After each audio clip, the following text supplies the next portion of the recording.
जय हिंद एवरीवन। तो कैसे हो आप सब, कैसी चल रही है आपकी स्टडी, प्लीज़ कमेंट में ज़रूर बताना। तो आज की इस वीडियो में हम फिर लेकर आ गए हैं एनसीसी परीक्षाओं के लिए मोस्ट इंपॉर्टेंट क्वेश्चन। तो आप सभी लोग इस वीडियो के लास्ट तक बने रहिएगा। तो चलिए आज का वीडियो स्टार्ट करते हैं। आज का पहला क्वेश्चन है, विश्राम की अवस्था में दोनों एड़ियों में कितना अंतर रखते हैं? तो इसका आंसर है 12 इंच। तो विश्राम की अवस्था में दोनों एड़ियों में 12 इंच का अंतर रखते हैं। अगला क्वेश्चन है, सलामी शस्त्र में राइफल को आंख से कितनी दूर रखते हैं? तो इसका आंसर है 6 इंच। सलामी शस्त्र में राइफल को आंख से 6 इंच दूरी पर रखते हैं। तो सलामी शस्त्र में राइफल को आंख से 6 इंच दूरी पर रखते हैं। आप सभी लोग अच्छे से याद कर लेना। अगला क्वेश्चन है, दाहिना सज एक के आदेश पर कितने इंच का कदम लिया जाता है? तो इसका आंसर है 15 इंच। दाहिना सज एक के आदेश पर 15 इंच का कदम लिया जाता है। अगला क्वेश्चन है, 0.22 राइफल की कारगर रेंज लिखिए। तो इसका आंसर है 25 गज होती है। 0.22 राइफल की कारगर रेंज 25 गज होती है। तो आप सभी लोग याद रखना, 0.22 राइफल की कारगर रेंज 25 गज होती है। यह मोस्ट इंपॉर्टेंट क्वेश्चन है क्योंकि एग्जाम में हमेशा पूछा जाता रहता है। अगला क्वेश्चन है, एलएमजी की मैगजीन की कुल क्षमता कितनी होती है? तो इसका आंसर है 30 राउंड। एलएमजी की मैगजीन की कुल क्षमता 30 राउंड होती है।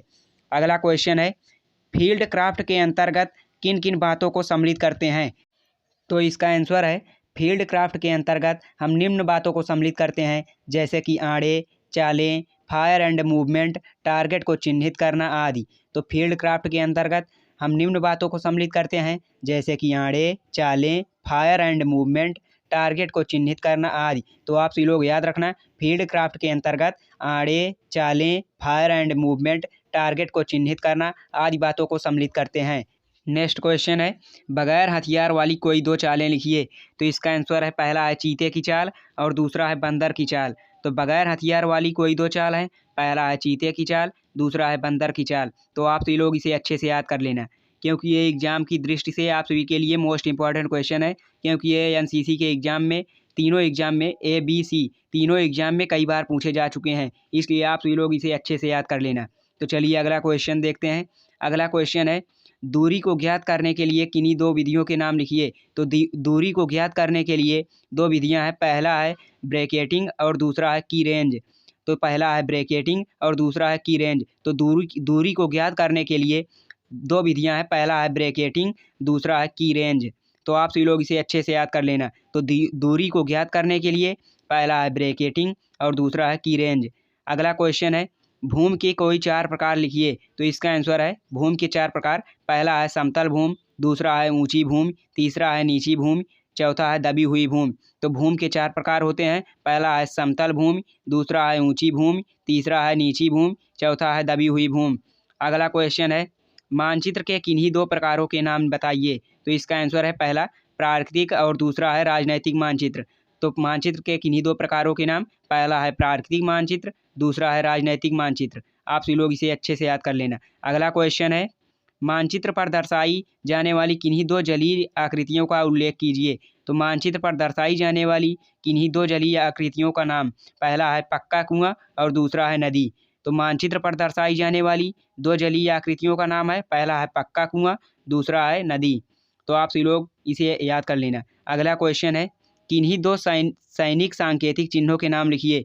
तो पहला है सेक्शन, दूसरा है प्लाटून। तो किन्हीं दो सैनिक सांकेतिक चिन्हों के नाम, पहला है सेक्शन, दूसरा है प्लाटून।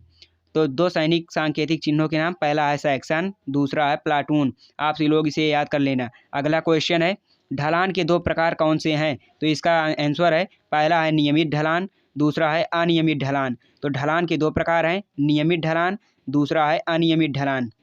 अगला क्वेश्चन है, किन्हीं 4 भू आकृतियों का उल्लेख कीजिए।